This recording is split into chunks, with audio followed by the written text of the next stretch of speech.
great day on the homestead.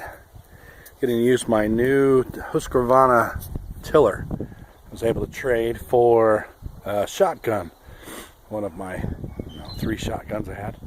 One of them I didn't use very much. It was an Escort, semi-automatic. Anyway, I like to put my things that I'm looking for on a Craigslist app, so that when somebody posts a posting for that item, it sends me a quick text and let me know. So I put the word tiller on there because we need a tiller to get our garden started. Somebody posted a nice, fairly new, bright orange Husqvarna front tine, and I sent them a quick message because you got to act fast. So see, everything goes fast on Craigslist if it's a good deal. So I sent them a message and said I got a shotgun. Well, actually I said, are you interested in trading for things that go bang? And that's the keyword for weapons. Anyway, he said absolutely. So I sent pictures of what I had, and he sent more pictures of what he had, and I googled the value of his, and he probably did the same on mine, and we ended up trading. So I'll show you my new tiller and show you what I've been doing with it. It is in all her glory. It's even orange, right? So now I'm the orange tiller dad. But it's the FT900 model. It says right there. It's real simple to operate. It's the first tiller I've ever owned. But all you do is flip it on to a rabbit, choke on, and make sure this guy is turned to gas and fire it up. So let's see what we get.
At some furrows with my tiller.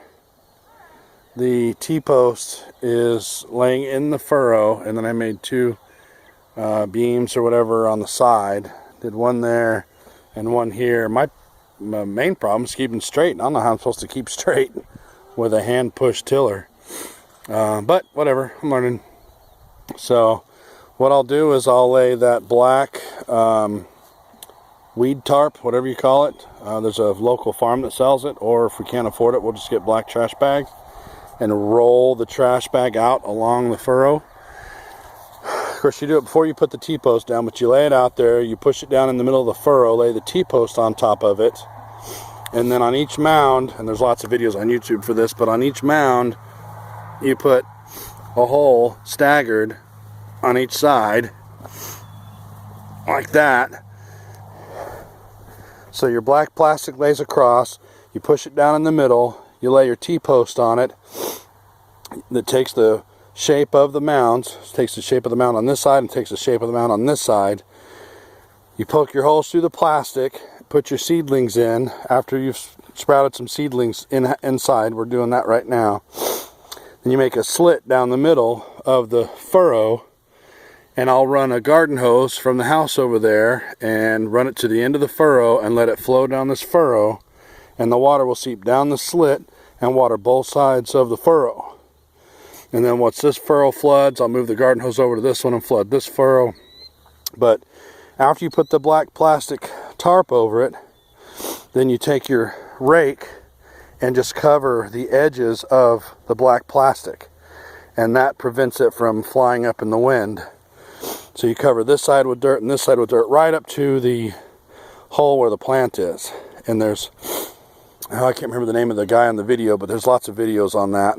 So black tarp, push down the middle, hold it with the T-post, poke your holes, put your flowers or your crop, your plant, whatever you're planting, cover the edges up with dirt on both sides so that it's kind of wind resistant, and then you're ready to water. So I did all that with my tiller. I got this, I don't know what this is, 75 by 75. It's right next to where the pigs are going. These are the 2 pig pins here. I got to empty the pins out, but so I got them right next to the pig pins, which I have lined with the wire. So you got pig pin number 1 and pig pin number 2. There's the gate. So I got a gate going in right here to pig pin number 1, and then if you turn, there's a gate right here going into pig pin number 2. So 2 pig pins should hold 4 or 5 swine for 4-H. So we'll have the horse corral, which for now it's Lucky's home. Hi Lucky. And he has been figuring out how to climb. He literally walks up the fence like he's doing right now. He'll walk up the fence and hang over right here and then get his front paws on the hay and then jump down. And that's probably why he's limping, because he hurt his little paw, just little paw right here, because he's being an ornery puppy and jumping over. But he's perfectly set up in there with everything he needs. Oh, and then I got tons. I don't know if you can see it. See all that horse poop? I got a ton in this corner, and it kind of straggles down, and I got a ton, even more, over there. So I'm thinking about scooping all that up and throwing it in the garden. Maybe you guys can tell me, is horse poop, I'm sure it's good, but I've heard at some points it's too hot to throw in there. You got to wait till it's old and dried out. This stuff's over a year old, but I don't know how old it has to be. You even eat it sometimes, don't you, goofball? So that's what the horses were fed out of, was this big tractor. I had him a water heater in his water bowl, so he had warm water to drink. And I'm going to take this wood and line the base of it so he can't dig under until, because I don't have a wood stove yet. Someday I'll get one of those.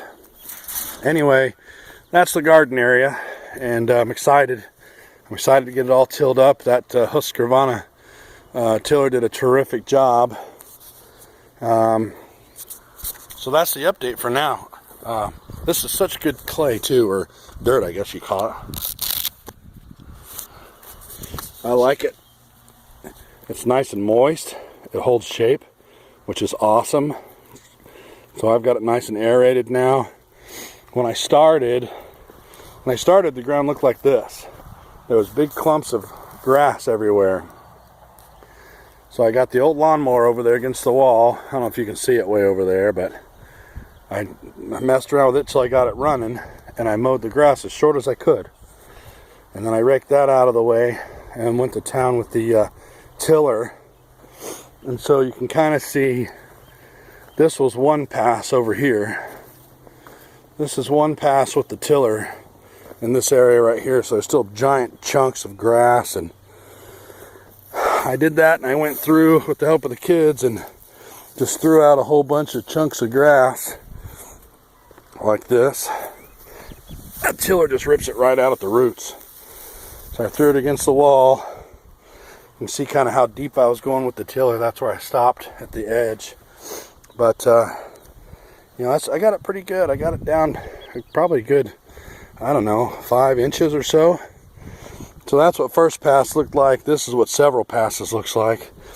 I still have some clumps of grass to pull out, but making some real good progress.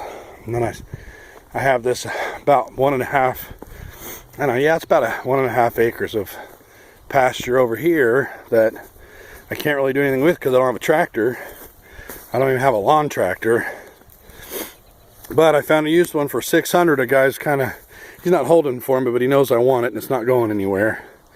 So if I can if I can come up with something worth $600 to trade that I have that he wants, I'll grab that.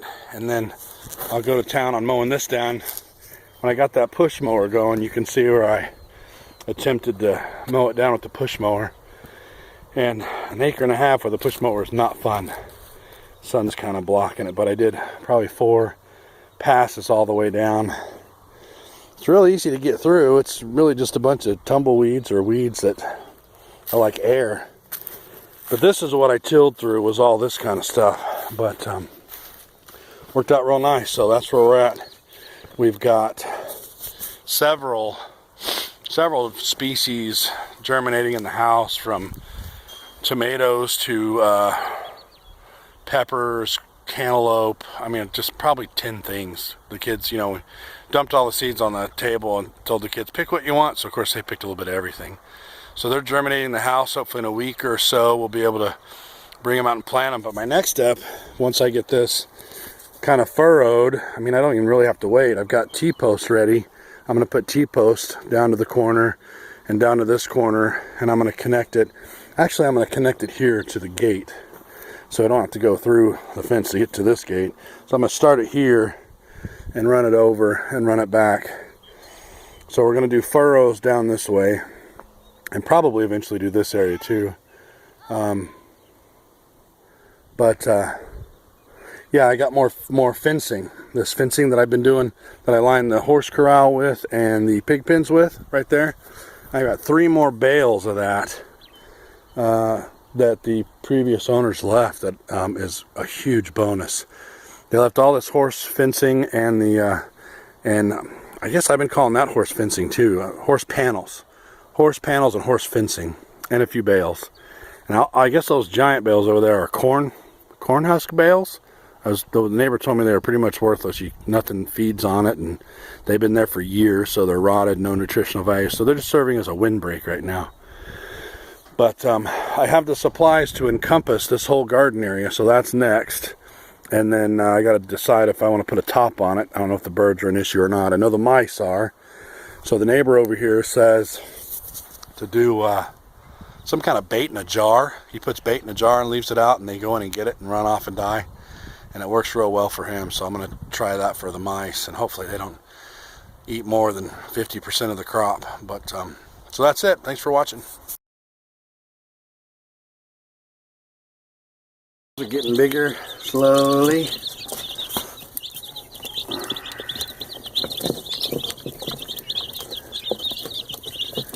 So I was told that these gray ones down here, they're kind of white with some gray, like this guy. Told those are the Americanas that'll do the blue egg. And then I got 5 of these poofy headed fellas. Not quite sure what they're called, but they're the big poofy heads. And I'm told the black with the white dot on the head, like back there. I'm told that should be a barred rock. These were straight runs, so nobody knows, but people at the co-op had a book. And that's what they're saying. I got one solid white one right there. He's solid white. Not sure what he's going to be. What else? And then some, like, I don't know what this fella is here. He got a yellow belly, some color on his wings, a black head, some color on his face. But should be fun. 32 of them. Haven't lost any of them. I think we got this chicken thing down. Of course, as soon as I say that, something's going to happen. But they're healthy and they're playful. And I got to make them a coop. Toot sweet.